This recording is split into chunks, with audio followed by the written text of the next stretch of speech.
भक्तों, आपको तो पता ही है कि माँ लक्ष्मी के आगमन का सबसे शुभ समय शाम का होता है।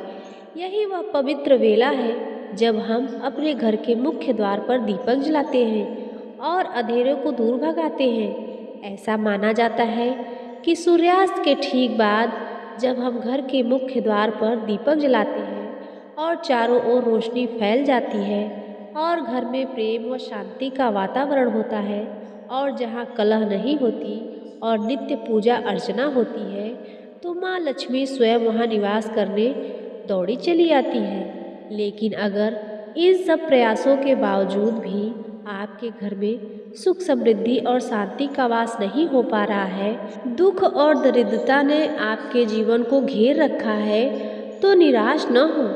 आज शाम को माँ लक्ष्मी की इस चमत्कारिक और अद्भुत कथा का श्रवण करने से आपके घर से सारे दुख और दरिद्रता मिट जाएगी। माँ लक्ष्मी की इस चमत्कारिक कथा को आप नित्य रोज शाम के समय श्रवण करें और इससे आपके जीवन में आ रही धन से जुड़ी समस्याएं खत्म हो जाएंगी। तो प्रिय भक्तों, सच्चे मन से और पूरी श्रद्धा भावना से इस कथा को अंत तक अवश्य सुने। माँ लक्ष्मी की कृपा से आपके जीवन से सभी कष्ट दूर होंगे और आपके घर में सुख और शांति समृद्धि का वास होगा। तो आइए अब हम माँ लक्ष्मी की इस पावन कथा को आरंभ करते हैं। यह कथा उस समय की है जब धरती पर धर्म और अधर्म के बीच संतुलन कायम रखना देवताओं के लिए भी एक चुनौती बन चुका था। चारों ओर दुख दरिद्रता का और निराशा पसरा हुआ था। ऐसे ही समय में भारतवर्ष के एक छोटे से गांव में एक साधारण परिवार में मोहन नाम का एक युवक रहता था। मोहन अपनी माँ राधिका देवी के साथ रहता था, जो एक अत्यंत धार्मिक और करुणामयी हृदय की महिला थी। उनका जीवन सादगी और भक्ति में लीन था और वे हर समय माँ लक्ष्मी की पूजा अवश्य करती थी, चाहे कैसी भी परिस्थितियाँ क्यों न हो। मोहन एक मेहनती युवक था, लेकिन भाग्य उससे रूठा हुआ था। उसके छोटे से खेत से इतनी उपज नहीं होती थी कि वे 2 वक्त की रोटी भी ठीक से खा सके। दरिद्रता उनके घर में स्थायी मेहमान बन चुकी थी। कभी कभी तो कई दिनों तक चूल्हा भी नहीं जलता था। ऐसी विषम परिस्थितियों में भी राधिका देवी का विश्वास डगमगाता नहीं था। वे हर शाम दीपक जलाती, तुलसी माता को जल अर्पित करती और माँ लक्ष्मी के मंत्रों का जाप करती थी।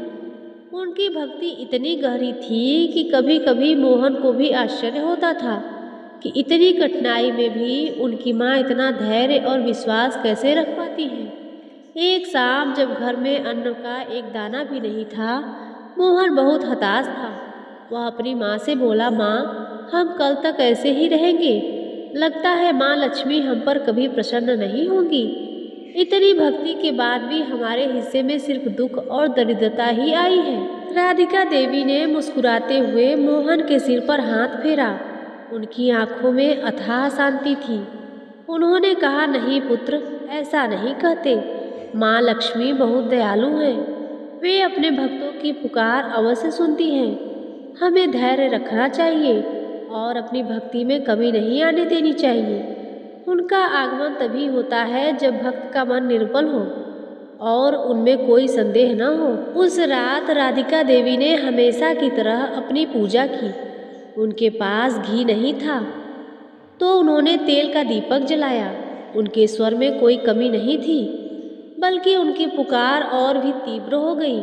वे माँ लक्ष्मी के बीज मंत्रों का जाप करती रही। मोहन अपनी माँ को निहारता रहा। उसे लगा कि उसकी माँ किसी अलौकिक शक्ति से जुड़ी है। अगले दिन सुबह जब मोहन अपने खेत की ओर जा रहा था, तो रास्ते में उसे एक पुरानी पोटली मिली। पोटली मिट्टी और धूल से सनी हुई थी। उसने उत्सुकतावश उसे उठाया और खोलकर देखा। पोटली के अंदर कुछ चमकता हुआ दिखा। जब उसने उसे साफ किया तो वह आश्चर्यचकित रह गया। पोटली में सोने के कुछ सिक्के थे। मोहन की आंखों में आंसू आ गए। वह दौड़कर अपनी माँ के पास गया और उन्हें पोटली दिखाई। राधिका देवी ने सिक्के देखे, लेकिन उनके चेहरे पर कोई विशेष भाव नहीं था। उन्होंने शांत स्वर में कहा, यह माँ लक्ष्मी की कृपा है पुत्र। उन्होंने हमारी पुकार सुन ली है। लेकिन याद रखना, धन कभी भी हमारा लक्ष्य नहीं होना चाहिए। यह तो बस एक साधन है जिससे हम अपना जीवन यापन कर सकें और दूसरों की सहायता कर सकें। उस धन से मोहन और उसकी माँ ने अपनी ज़रूरतें पूरी की। मोहन ने अपने खेत में और मेहनत की। अब उसे अच्छी उपज मिलने लगी। उसके जीवन में सुख शांति का आगमन हुआ। लेकिन मोहन ने कभी भी अपनी माँ की सीख को नहीं भूला। वह हमेशा विनम्र रहा और दूसरों की मदद करने से पीछे नहीं हटा। गांव में मोहन की समृद्धि की खबर फैल गई। कुछ लोग खुश थे तो कुछ लोग मोहन की तरक्की से ईर्ष्या होने लगी। गांव का एक धनी व्यापारी धर्मपाल, जो स्वभाव से लालची और घमंडी था, मोहन की बढ़ती समृद्धि को देखकर परेशान था। उसे लगा कि मोहन ने कोई जादू टोना किया है या फिर उसे कोई गुप्त धन मिला है। एक दिन धर्मपाल मोहन के घर आया। उसने मोहन को बधाई दी और बातों बातों में उससे पूछा, मोहन, अचानक तुम्हारी किस्मत कैसे पलट गई? पहले तो तुम 2 वक्त की रोटी के लिए भी तरसते थे और अब तुम्हारा घर धन धान्य से भरा है। मोहन ने मुस्कुराते हुए कहा, यह सब मेरी माँ की भक्ति और माँ की लक्ष्मी कृपा का फल है। सेठ जी, मेरी माँ हर शाम माँ लक्ष्मी की पूजा करती है और उन्हीं की कृपा से हमें यह धन मिला है। धर्मपाल को मोहन की बात पर विश्वास नहीं हुआ। वह मन ही मन हंसा और सोचा कि यह सब कोरी बकवास है। उसने सोचा, अगर माँ लक्ष्मी इतनी आसानी से धन दे देती तो वह क्यों न उनकी पूजा करे और अधिक धन प्राप्त करे। धर्मपाल ने अगले दिन ही माँ लक्ष्मी की पूजा शुरू कर दी। उसने महंगे दीपक जलाए, सोने चांदी के बर्तन खरीदे और दिखावे के लिए भव्य पूजा का आयोजन किया। लेकिन उसकी पूजा में भक्ति नहीं थी, केवल लालच था। वह हर शाम माँ लक्ष्मी से यही प्रार्थना करता था, हे माँ लक्ष्मी, मुझे और धन दो, मुझे सबसे धनी बना दो। 1 सप्ताह बीत गया लेकिन धर्मपाल को कोई धन नहीं मिला। वह अधीर हो गया। उसने सोचा कि शायद उसकी पूजा में कोई कमी रह गई है। उसने और अधिक दिखावा करना शुरू कर दिया, लेकिन परिणाम वही रहा। एक दिन धर्मपाल गुस्से से मोहन के पास आया और बोला, मोहन, तुम झूठ बोल रहे हो। मैंने भी माँ लक्ष्मी की पूजा की लेकिन मुझे तो 1 कौड़ी भी नहीं मिली। तुम्हारी माँ ने जरूर कोई गुप्त मंत्र या तरीका अपनाया होगा। मोहन ने शांत स्वर में कहा, सेठ जी, माँ लक्ष्मी को प्रसन्न करने के लिए धन की नहीं बल्कि शुद्ध हृदय और सच्ची भक्ति की आवश्यकता होती है। जब तक आपके मन में लालच रहेगा तब तक माँ लक्ष्मी आप पर कृपा नहीं करेंगी। धर्मपाल को मोहन की बात समझ नहीं आई। वह अपनी जिद पर अड़ा रहा और उसने अपनी लालच भरी पूजा जारी रखी, लेकिन उसे कभी भी माँ लक्ष्मी की कृपा प्राप्त नहीं हुई। मोहन ने देखा कि धर्मपाल कितना अंधा हो चुका है। उसे दुख हुआ कि धन के लालच में इंसान कितना गिर सकता है। एक दिन मोहन अपने गांव से बाहर एक जंगल में गया जहां एक प्रसिद्ध तपस्वी रहते थे। मोहन ने तपस्वी से धर्मपाल की स्थिति के बारे में बताया और उनसे सलाह मांगी। तपस्वी ने मोहन की बात ध्यान से सुनी। उन्होंने मुस्कुराते हुए कहा, पुत्र, माँ लक्ष्मी केवल धन की देवी नहीं है, वे समृद्धि, सुख और शांति की भी प्रतीक है। वे वहाँ निवास करती हैं जहाँ प्रेम, दया, ईमानदारी और संतोष हो। लालच और अहंकार उनके विपरीत है।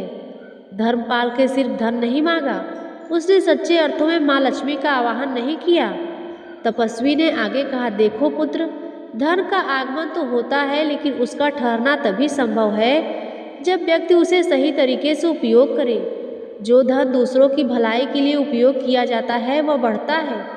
जो धन केवल स्वयं के लिए संचित किया जाता है वह धीरे धीरे नष्ट हो जाता है।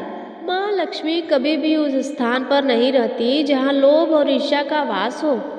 मोहन ने तपस्वी की बात को गहराई से समझा। वह जानता था कि उसकी माँ की भक्ति का मूल प्रेम, त्याग और संतोष था, न कि धन का लोभ। समय बीतता गया।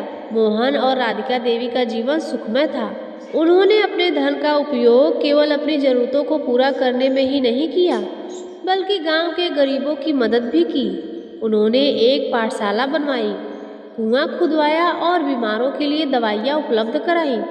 उनकी प्रसिद्धि दूर दूर तक फैल गई। लोग उन्हें एक पुण्यात्मा परिवार के रूप में जानने लगे। एक दिन मोहन और राधिका देवी के जीवन में एक परीक्षा आई। गांव में अचानक भयानक सूखा पड़ गया। खेत सूख गए, फसलें बर्बाद हो गई और लोगों के पास पीने के पानी तक की कमी हो गई। मोहन के खेत भी सूख गए और उसकी सारी फसल नष्ट हो गई। मोहन फिर से चिंतित हो गया। उसने अपनी माँ से कहा, माँ, हम फिर से उसी स्थिति में आ गए। हमारी सारी मेहनत बेकार हो गई। अब क्या था?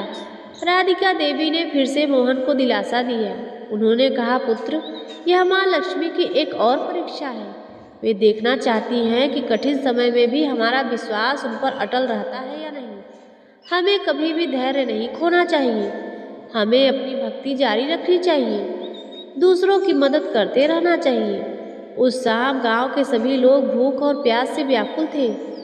राधिका देवी ने अपने घर में जो भी थोड़ा बहुत अनाज बचा था उसे निकालकर गांव वालों में बांट दिया। उनके पास अब कुछ भी नहीं बचा था, लेकिन उनके चेहरे पर संतोष का भाव था। उन्होंने फिर से तेल का दीपक जलाया और माँ लक्ष्मी की पूजा करने बैठ गई। उनकी आंखों में आंसू थे, लेकिन उनके होठों पर माँ लक्ष्मी का नाम था। वे बार बार यही प्रार्थना कर रही थी कि हे माँ, अपने भक्तों की रक्षा करो, इस विपदा से हमें उबारो। मोहन अपनी माँ को देखता रहा। उसे लगा कि उसकी माँ साक्षात देवी का रूप है। उनकी निस्वार्थ सेवा और अटूट विश्वास उसे अंदर तक छू गया। रात गहरी होती जा रही थी। अचानक मोहन को घर के बाहर किसी के आने की आहट सुनाई दी। उसने दरवाजा खोला और देखा कि बाहर एक दिव्य स्त्री खड़ी है। उनके चेहरे पर अलौकिक तेज था और उनके हाथों में एक कमल का फूल था। वे अत्यंत सुंदर और तेजोमय थी। मोहन उन्हें देखकर हक्का बक्का रह गया। उसने कभी ऐसी स्त्री को नहीं देखा था। वह उनके चरणों में गिर पड़ा। स्त्री ने मुस्कुराते हुए कहा, उठो वत्स, मैं तुम्हारे और तुम्हारी माँ की सच्ची भक्ति और निस्वार्थ सेवा से प्रसन्न हुई। मैं ही माँ लक्ष्मी हूँ। मोहन की आंखें भर आई। वह विश्वास नहीं कर पा रहा था कि साक्षात माँ लक्ष्मी उनके सामने खड़ी है। माँ लक्ष्मी ने राधिका देवी की ओर देखा तो अभी भी पूजा में लीन थी। माँ लक्ष्मी ने कहा, राधिके, तुम्हारी भक्ति और धैर्य ने मुझे यहाँ खींच लाया है। तुमने कभी भी अपनी परिस्थितियों के लिए मुझे दोष नहीं दिया, बल्कि हर मुश्किल की घड़ी में मुझ पर विश्वास बनाए रखा। तुम्हारी निस्वार्थ सेवा और दूसरों के प्रति तुम्हारी करुणा ने मुझे आनंदित कर दिया। जो व्यक्ति सच्ची श्रद्धा और प्रेम से मेरी पूजा करता है और अपने धन का उपयोग दूसरों की भलाई के लिए करता है, मैं उस पर हमेशा कृपा करती हूँ। माँ लक्ष्मी ने राधिका देवी को उठाया और उनके सिर पर हाथ फेरा। राधिका देवी ने जब आंखें खोली तो साक्षात माँ लक्ष्मी को अपने पास पाकर वे भाव विभोर हो गई। उनके मुख से कोई शब्द नहीं निकला, केवल अश्रुधारा बहने लगी। माँ लक्ष्मी ने कहा, आज से तुम्हारे गांव में फिर से समृद्धि और खुशहाली आएगी। अब कभी भी इस गांव में कोई अभाव नहीं होगा। और सचमुच अगले ही दिन आसमान में काले बादल छा गए और मूसलाधार बारिश हुई। सूखी धरती फिर से हरी भरी हो गई। कुएं और तालाब पानी से भर गए। लोगों के चेहरे पर खुशी लौट आई। माँ लक्ष्मी ने मोहन और राधिका को आशीर्वाद दिया और अंतर्ध्यान हो गई। उस दिन से मोहन और राधिका ने अपनी भक्ति और सेवा को और भी बढ़ा दिया। उन्होंने कभी भी धन का अहंकार नहीं किया, बल्कि उसे एक साधन के रूप में देखा जिससे वे अधिक लोगों की मदद कर सके। धर्मपाल ने यह सब देखा तो उसे अपनी गलती का एहसास हुआ।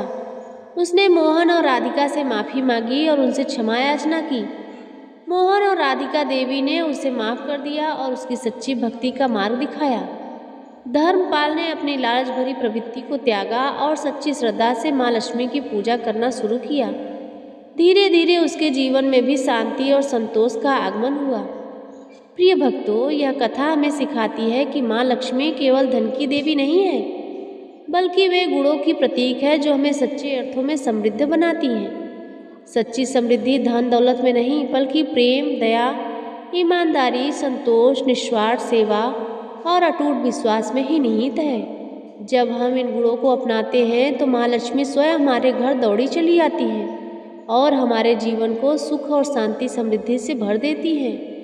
हर शाम जब आप दीपक जलाते हैं और माँ लक्ष्मी का स्मरण करते हैं तो याद रखें कि उनकी कृपा प्राप्त करने के लिए भौतिक धन से अधिक आंतरिक पवित्रता और सच्ची भक्ति आवश्यक है।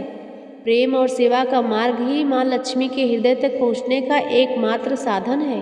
क्या आप भी अपनी भक्ति को केवल धन प्राप्ति तक ही सीमित रखते हैं या फिर उसे दूसरों की सेवा और भलाई से भी जोड़ते हैं? प्रिय भक्तों, आज की यह कथा समाप्त होती है। हमारे चैनल से जुड़े रहें इसी तरह की कथाओं को सुनने के लिए, जिससे हमें असीम पुण्य की प्राप्ति हो और हमारे जीवन में सारी दुख दरिद्रता मिट सके। और वीडियो को लाइक करें और कमेंट में जय माँ लक्ष्मी अवश्य लिखें।